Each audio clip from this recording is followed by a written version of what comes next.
If your own child looked you in the eyes and said, "I wish you were my dad," would you fight to stay, or would you walk away so they can live with the choice they just made? My name is David Mitchell, and I'm 43 years old. I design commercial buildings for a living. Strip malls, office complexes, the kind of structures that dot suburban America like concrete acne. It's not glamorous work, but it pays well enough to afford a nice house in Millbrook Heights, a decent car, and the kind of middle-class life that used to mean something. On the morning of March 15th, my birthday, I expected the usual routine. Coffee, toast, maybe a card from my wife Maggie and our 19-year-old daughter Sydney. What I got instead was a text message that would detonate my entire existence. I was sitting at the kitchen table, scrolling through emails on my phone, when it buzzed with a message from an unknown number. The preview showed only, "You deserve to know." Attached was a video file. I almost deleted it. Could have been spam, could have been a virus. But something made me tap it open. Maybe it was curiosity. Maybe it was fate being a vindictive bastard. The video was 37 seconds long. 37 seconds that felt like watching a slow-motion car crash where you're the one behind the wheel.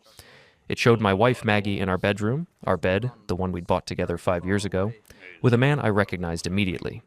Brett Hoffman, her ex-boyfriend from college. The same Brett she'd assured me was ancient history when we ran into him at a restaurant 6 months ago. They weren't just talking. I watched it once, my coffee growing cold in my hands. Then I watched it again, because sometimes your brain needs confirmation that yes, your life really is imploding.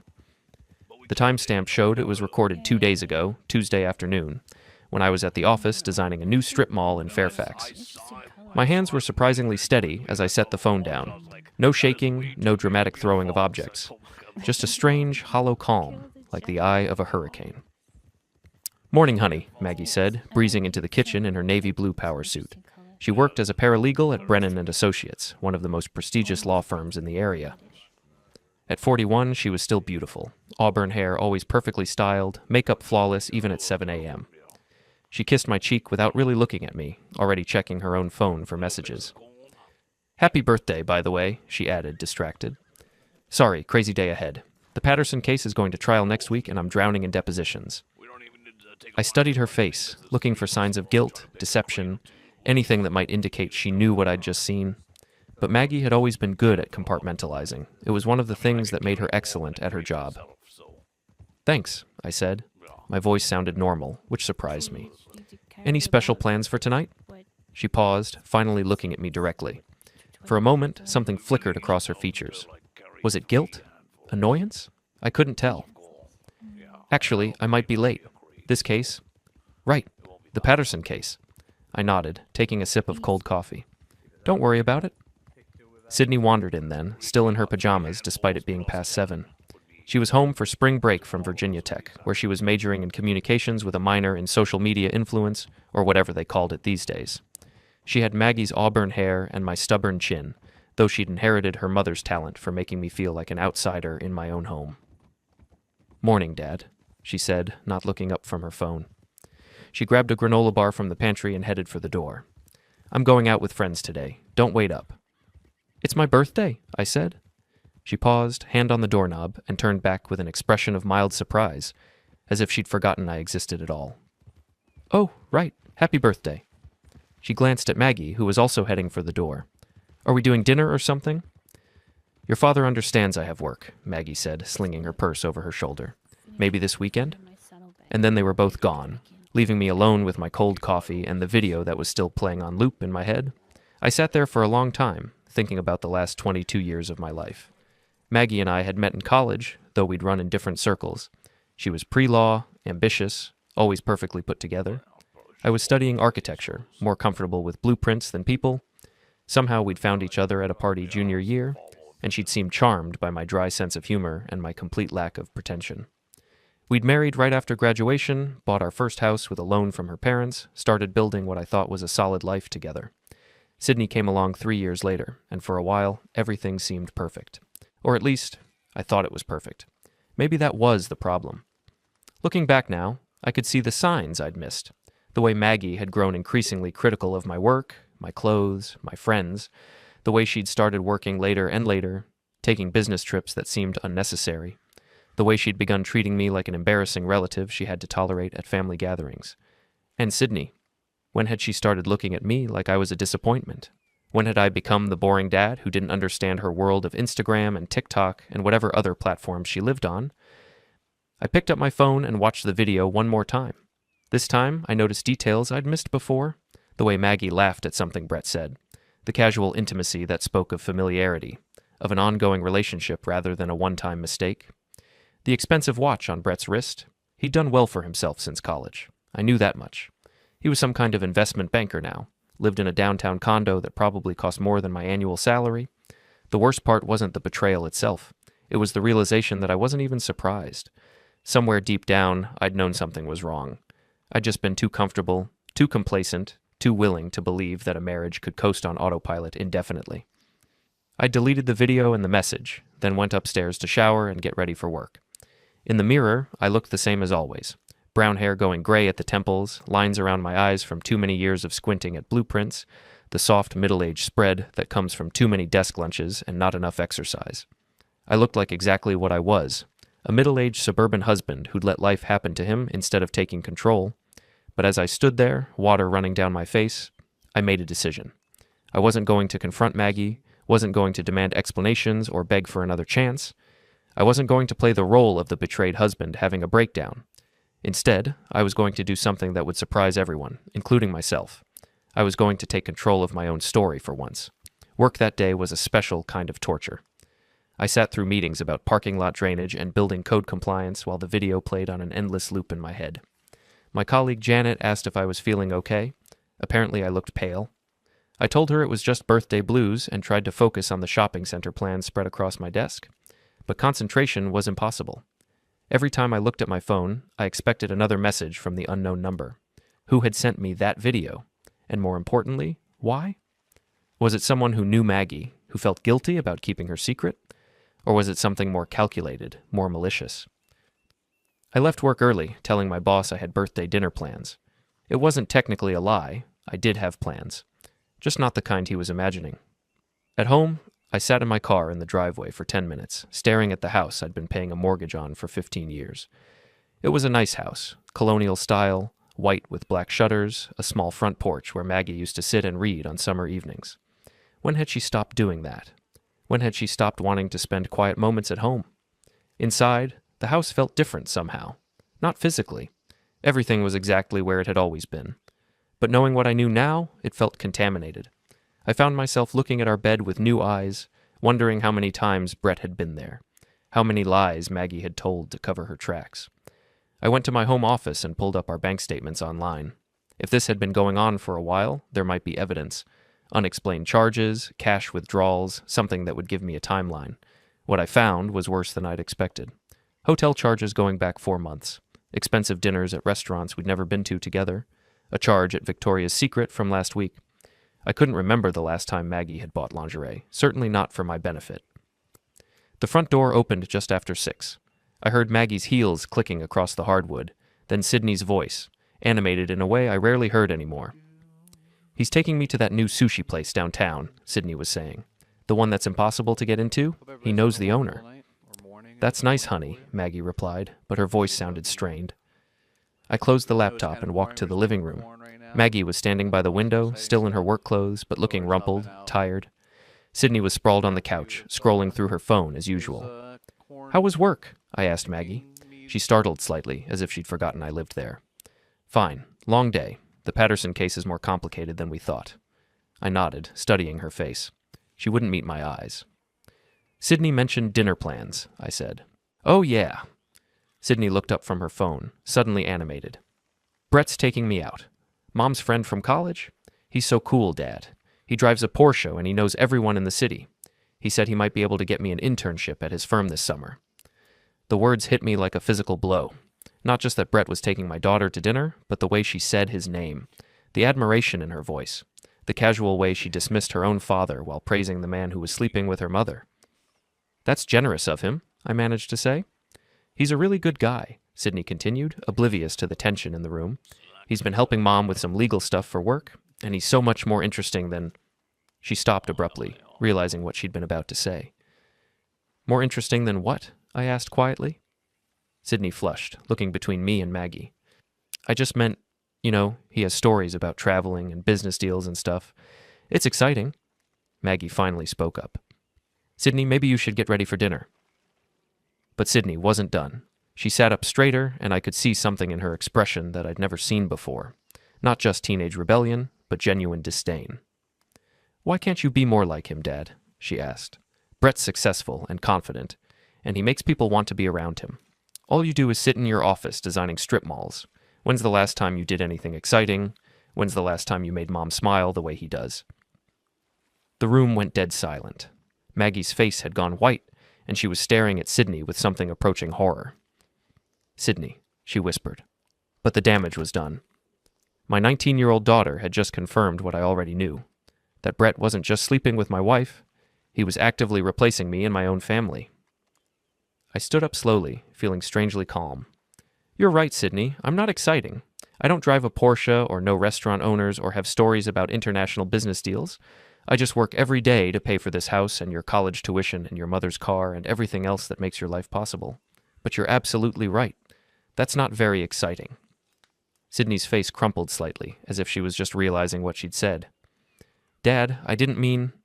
Yes, you did, I said, not unkindly. And that's okay.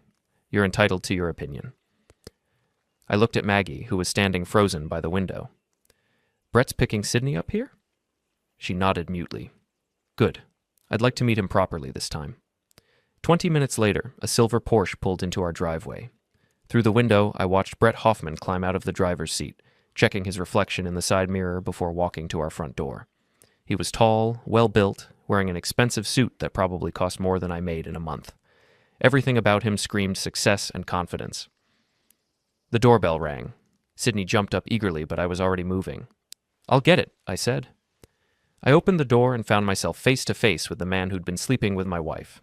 Up close, he was even more impressive. Square jaw, perfect teeth, the kind of tan that comes from expensive vacations rather than yard work.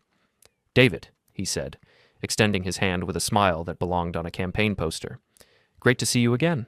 Happy birthday, by the way. I shook his hand, noting the firm grip, the expensive watch Sydney had mentioned. Thank you. That's very thoughtful.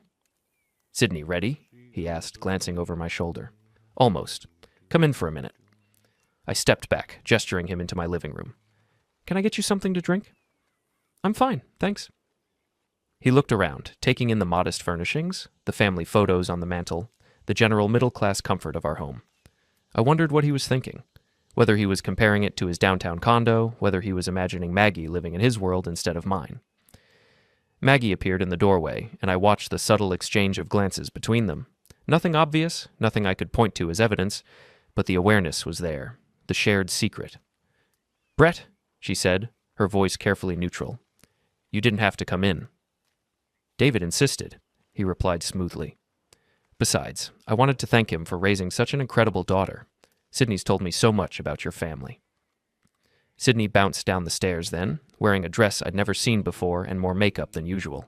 She looked older, more sophisticated, more like the kind of woman who might fit into Brett's world. Ready, she announced, grabbing her purse. Have fun, I said, kissing her cheek. She tolerated it with the patience of someone humoring a boring relative. As they headed for the door, I heard Sydney say, Maybe next time Mom can come with us. The three of us could make it a regular thing. Brett's response was too quiet for me to hear, but Sydney laughed. A bright, delighted sound I realized I hadn't heard in months. After they left, Maggie and I stood in the living room, not looking at each other. The silence stretched until it became unbearable. I should probably start dinner, she said finally. Don't bother, I replied. I'm not hungry. She nodded, as if this was perfectly reasonable, and headed upstairs. I heard the bedroom door close, then the sound of the shower running. I sat down at my desk and opened my laptop. It was time to do some research on Brett Hoffman. If he was going to be part of my family's life, I wanted to know exactly who I was dealing with. What I found was impressive, I had to admit.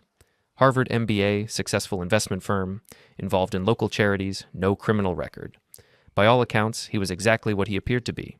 Successful, charming, the kind of man who made other men feel inadequate just by existing. But everyone has secrets. Everyone has vulnerabilities. And I had something Brett didn't know I had. Time, motivation, and absolutely nothing left to lose. The next morning, Maggie left early for work without saying goodbye. I found a note on the kitchen counter. Working late again tonight. Don't wait up. No mention of my birthday dinner, no apology for the previous evening's disaster, no acknowledgement that anything had changed between us. Maybe that was for the best. I wasn't ready to confront her yet, not until I had all the facts. I called in sick to work and spent the morning making phone calls. First to a private investigator I found online, a former police detective named Ray Kowalski, who specialized in matrimonial cases. Then to a divorce attorney, just to understand my options. Finally, to my bank, to get copies of all our financial records for the past year. Ray agreed to meet me that afternoon at a coffee shop downtown. He was exactly what I'd expected. Mid-50s, weathered face, the kind of man who'd seen everything and wasn't surprised by any of it anymore. "How long do you think it's been going on?" he asked after I'd explained the situation. "Based on the bank records, at least 4 months, maybe longer." He nodded, making notes in a small leather notebook. "And your daughter's involved, how?" "She's not involved in the affair, if that's what you mean, but he's clearly cultivating a relationship with her, taking her to expensive dinners, promising internships, making himself indispensable." "Smart," Ray said grimly. "Makes it harder for you to cut him out completely. What do you want from me?" I'd been thinking about that question all morning. Everything. Financial records, phone records, where they meet, how often, who else knows about it. I want a complete picture before I make my next move.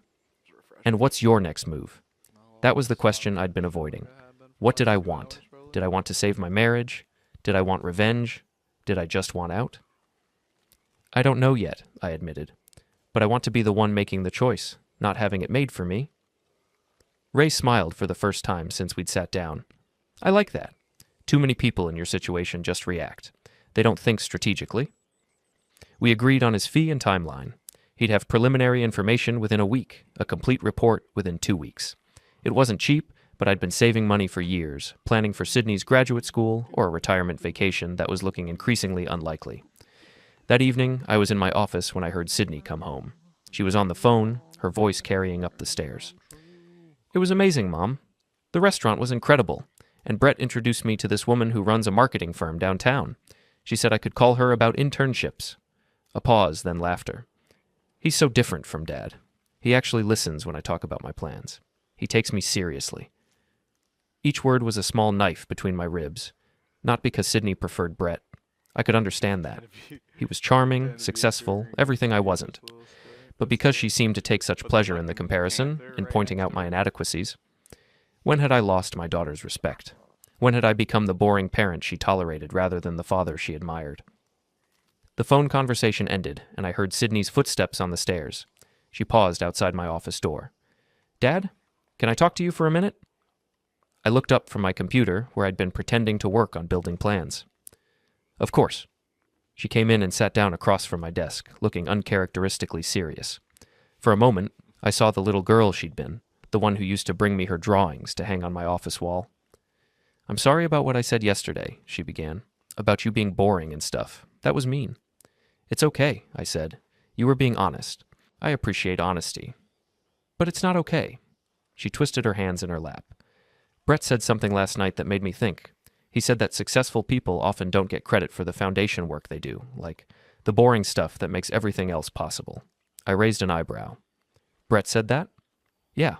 He said you probably work really hard to take care of our family, and that's not boring. It's responsible. He said I should appreciate that more." Interesting. Brett was defending me to my own daughter. Why would he do that unless he felt guilty about something? "That was thoughtful of him," I said carefully. Sydney nodded, then hesitated. "Dad, can I ask you something? Are you and Mom okay? I mean, you guys seem distant lately." The question caught me off guard. I'd assumed Sydney was too wrapped up in her own world to notice the tension between Maggie and me. "What makes you ask that?" "I don't know. You barely talk to each other anymore. And Mom's been working so much lately, staying out so late. Sometimes I hear her on the phone and she sounds different. Happier, I guess, but not with us." So Sydney had noticed more than I'd given her credit for. She might not know about the affair specifically, but she could sense that something was wrong. "Your mother and I are going through a difficult time," I said finally. "But that's not your fault, and it's not your responsibility to fix it." "Is it because of Brett?" she asked quietly. My heart stopped. "What do you mean?" "I mean, is Mom having an affair with him?" The direct question hung in the air between us. I stared at my daughter. this young woman who was apparently more perceptive than either Maggie or I had realized. "What makes you ask that?" I said, neither confirming nor denying. Sydney sighed. "I'm not stupid, Dad. I see the way they look at each other, and Mom's been getting text messages at weird hours, messages that make her smile in a way she never smiles at home. Plus, she's been dressing differently, wearing perfume more often, caring about her appearance in a way that doesn't seem to be for you." I felt a strange mix of pride and sadness. Pride that my daughter was intelligent and observant. Sadness that she'd been forced to grow up this way, watching her parents' marriage disintegrate. "If she is," Sydney continued, "I want you to know that I don't think it's okay. I mean, I like Brett, and he's been really nice to me, but that doesn't make it right." "And if it's true," I asked, "what do you think I should do about it?" She was quiet for a long moment, staring at her hands. "I think you should do whatever makes you happy, Dad. You've spent so many years taking care of everyone else. Maybe it's time to take care of yourself." After Sydney left, I sat in my office thinking about our conversation. My daughter was more mature than I'd given her credit for, and more loyal than her comments the previous day had suggested. Maybe there was hope for our relationship after all. But her question remained, what would make me happy? For 22 years, I'd defined happiness as keeping my family together, providing for them, being the steady, reliable husband and father they could count on. But what if they didn't want steady and reliable? What if they wanted excitement and passion and all the things I'd never been able to provide? My phone buzzed with a text message.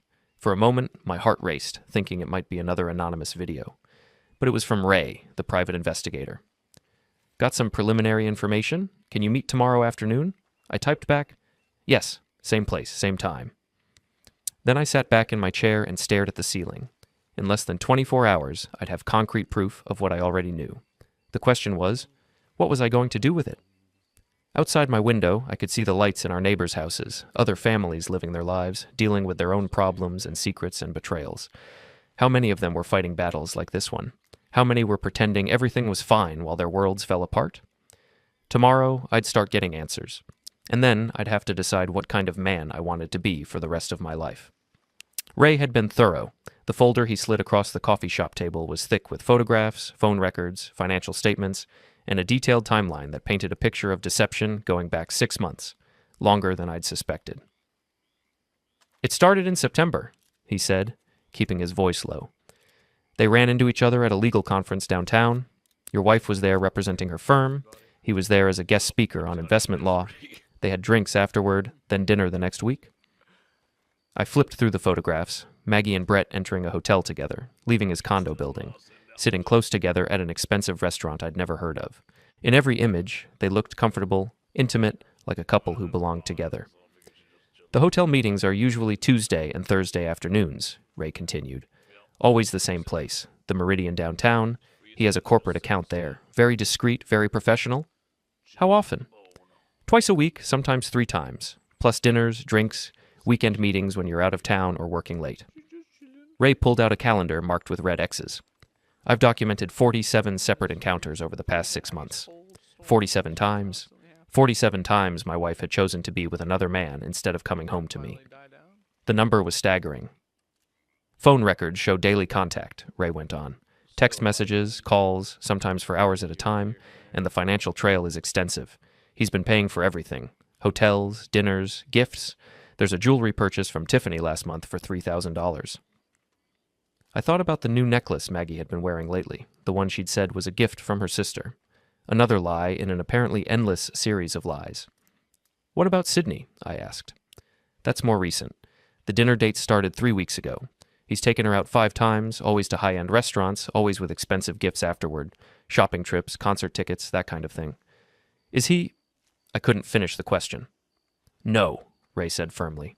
"Nothing inappropriate with your daughter, but he's definitely cultivating her, making himself important in her life. My guess is he's trying to ensure she'll support the relationship when it comes out in the open." When? Not if. Ray was assuming this was heading toward Maggie leaving me for Brett, not just an affair she'd eventually end. "There's something else," Ray said, pulling out another set of photographs. "Your wife has been apartment hunting." The photos showed Maggie looking at expensive downtown condos, always with Brett at her side. In one image, she was signing what looked like paperwork while Brett watched with his arm around her shoulders. "She put a deposit down on a place in Harbor View last week," Ray said. 2-bedroom, Harbor View, $4,500 a month. The lease starts May 1st. May 1st was 6 weeks away. Maggie was planning to leave me in 6 weeks, and she hadn't said a word about it. Does she know you know? Ray asked. I don't think so. I haven't confronted her yet. Good. That gives you time to plan your response. What are you thinking? I stared at the photographs spread across the table. Evidence of my wife's betrayal, my daughter's manipulation, my own complete failure as a husband and father. What was I thinking? I was thinking that I'd been living in a fantasy for the past 6 months, maybe longer. I was thinking that the woman I'd been married to for 22 years was a stranger. I was thinking that I was tired of being the last to know about my own life. I want to confront them, I said. All of them. But not here, not privately. I want it to be public, where they can't lie or manipulate the situation.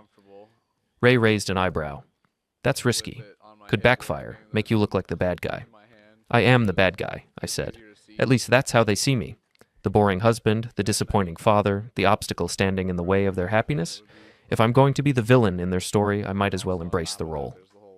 What did you have in mind? I'd been thinking about this since yesterday, turning over different scenarios in my head. Brett's running for district attorney, right? I saw the signs around town. Yeah, election's in November. He's the front runner. Then he'll be at the Chamber of Commerce dinner next Friday. It's the biggest political event of the year in this town. Everyone will be there. Business leaders, lawyers, judges, reporters. Ray was starting to smile. You want to confront him there, in front of everyone? I want to give a toast, I said, to my wife and her boyfriend and my daughter's new father figure. I want to thank them all publicly for showing me exactly where I stand. That's either brilliant or insane, Ray said.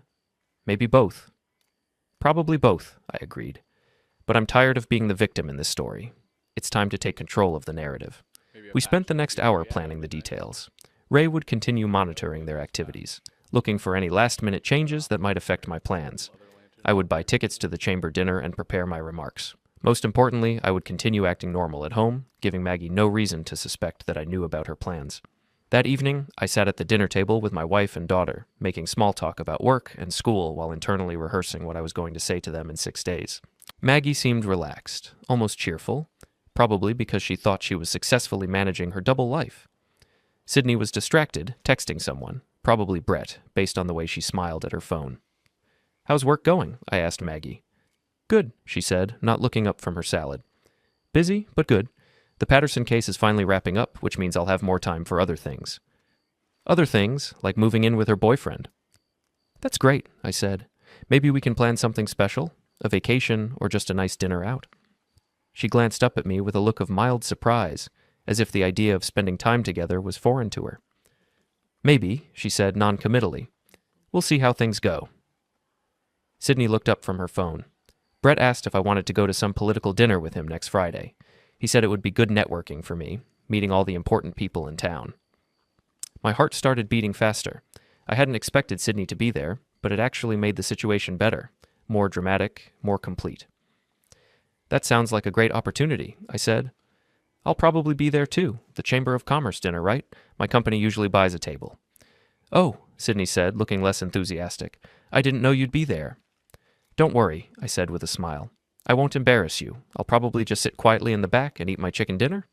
Maggie was watching this exchange with a frown. You're going to the chamber dinner? You hate those events. I do, I agreed. But I've been thinking about what Sydney said the other day, about being more exciting, more engaged with the community. Maybe it's time for me to step out of my comfort zone. That's great, Dad, Sydney said, though she didn't sound entirely convinced. After dinner, I helped Maggie clean up the dishes, something I'd always done, though she'd stopped thanking me for it years ago. Are you feeling okay? She asked as we loaded the dishwasher. You seem different lately. Different how? I don't know. More present, I guess. More engaged. I almost laughed. I was more engaged because I finally understood what I was dealing with. For months, I'd been fighting a battle I didn't even know I was in. Now, at least, I knew who the enemy was. Maybe I'm finally growing up, I said. She looked at me strangely but didn't pursue it. Later that evening, I heard her on the phone in the bedroom, speaking in the low, intimate tones I remembered from when we were dating.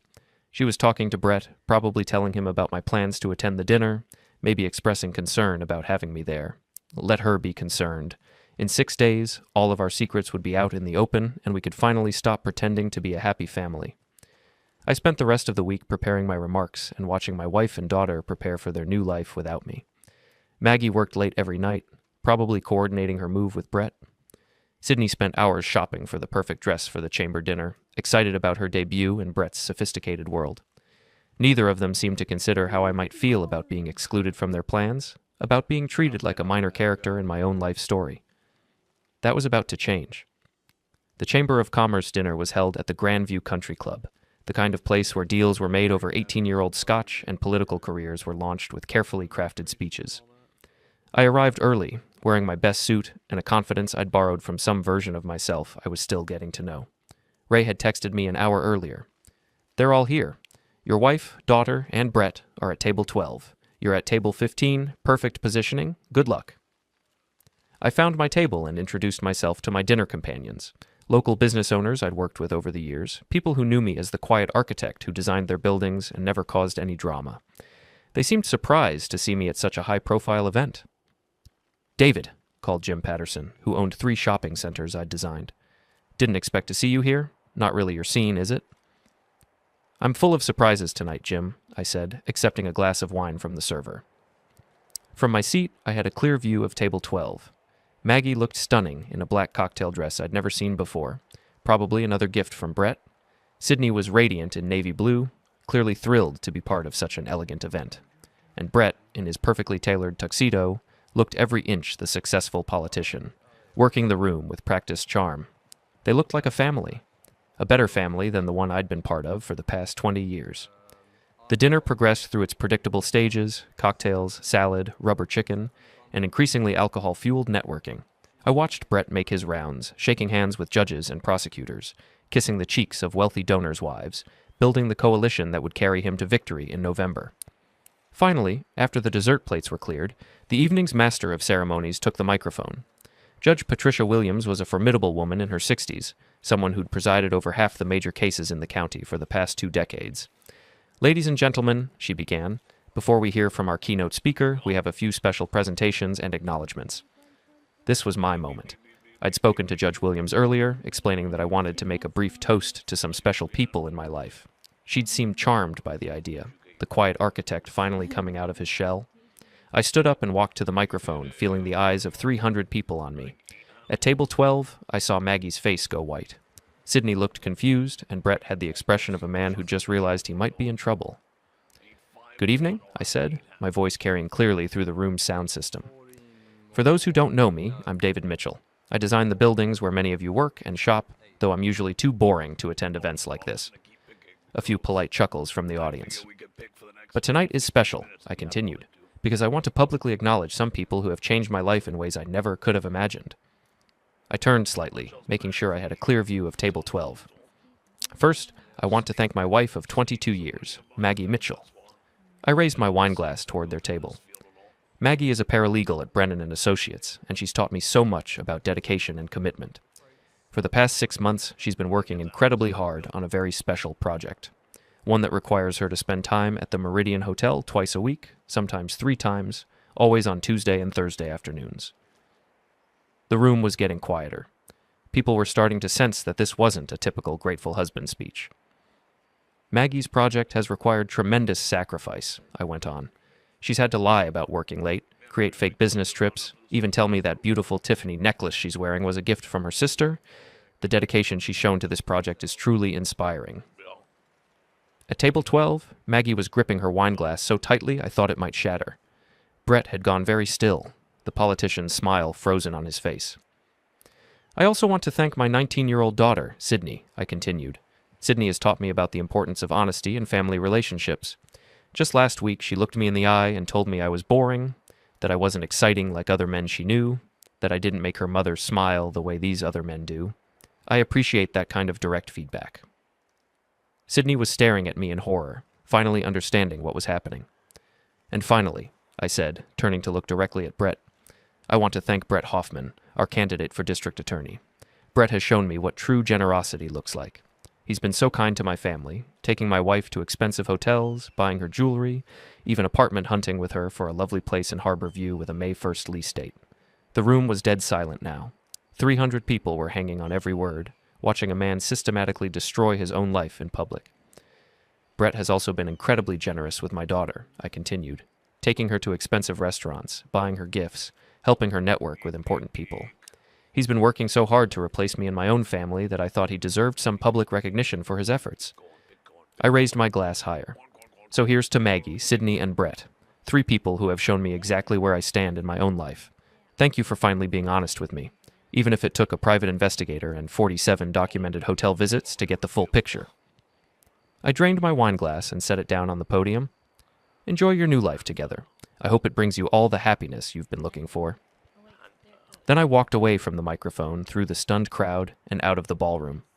Behind me, I could hear the explosion beginning, voices rising, chairs scraping, the sound of a scandal erupting in real time. Someone was calling my name, but I didn't turn around. I'd said everything I needed to say. In the parking lot, I sat in my car for a few minutes, my hands shaking slightly from adrenaline. My phone was already buzzing with text messages, but I ignored them. There would be time later to deal with the aftermath. For now, I just sat in the darkness, feeling something I hadn't experienced in years, the satisfaction of finally telling the truth. 20 minutes later, my phone rang. It was Sydney. "Dad," she said, her voice thick with tears. "Dad, I'm so sorry. I didn't know. I suspected, but I didn't really know." "It's okay," I said. "No, it's not okay. What I said to you, the way I've been acting." "God, Dad, everyone's talking about what just happened." Brett left. He just walked out without saying anything. And Mom is... Your mother is what? She's crying. She's sitting in the bathroom crying, and all these people keep coming up to me asking questions, and I don't know what to say. I felt a pang of sympathy for my daughter, caught in the middle of a situation she hadn't created. "Go home, Sydney," I said. "Take your mother home. We'll talk tomorrow." "Are you coming home?"